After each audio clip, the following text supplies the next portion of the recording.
और दोस्तों RJ real job में आपका स्वागत है। दोस्तों राज्य स्वास्थ्य समिति बिहार की तरफ से 624 पदों पर स्टोर कीपर के लिए वैकेंसी निकाली गई हैं। इस वीडियो में हम डिटेल से इस वैकेंसी के बारे में अपन बात करने वाले हैं, कैसे अप्लाई करना है और ये वैकेंसी कैसे रहने वाली हैं। सबसे पहले अपन बात करते हैं तो ये वैकेंसी का सब्जेक्ट क्या है, विषय क्या है। तो डीवीडी एमएस को रियल टाइम रखने, online indent, receipt supply, distribution, consumption और ईएमएमएस पर उपकरणों की आपूर्ति हेतु अधियाचना प्राप्ति एवं अधिष्ठापन से संबंधित सूचनाओं को प्रविष्ट करने हेतु सदर अस्पताल से लेकर सामुदायिक प्राथमिक स्तर के एक डीएमयू की सेवा उपलब्ध करवाने के संबंध में है। तो इसका मतलब ये है कि जो सामुदायिक स्वास्थ्य केंद्र और प्राथमिक स्वास्थ्य केंद्र में जो सिस्टम यानी ऑफलाइन चल रहा है तो उसको ऑनलाइन करना और उनको रियल टाइम रखने के लिए स्टोर कीपर या फिर कंप्यूटर ऑपरेटर की यहाँ पर जो वैकेंसी के आवेदन यहाँ पर राज्य स्वास्थ्य समिति बिहार की तरफ से यहाँ पर निकाले गए हैं।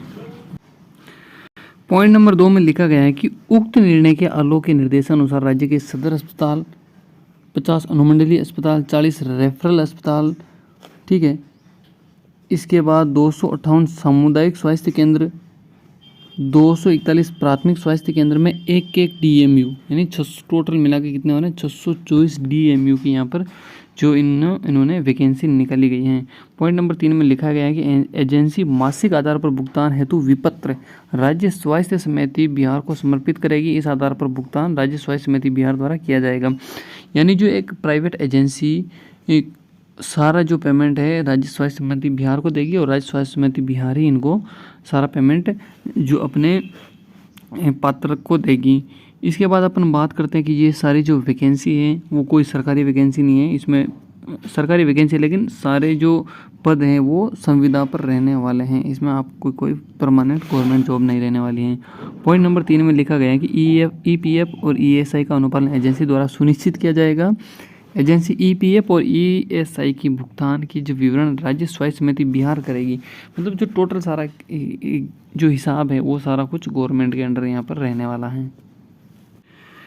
जो विशेष कार्य जो पदाधिकारी हैं उन्होंने एक लेटर लिखा है या नोटिस लिखा है Urmila international service private limited को, क्योंकि ये जो सारी जो भर्ती प्रक्रिया की जो सारी प्रक्रिया हैं वो Urmila international service private limited करवाने वाला है।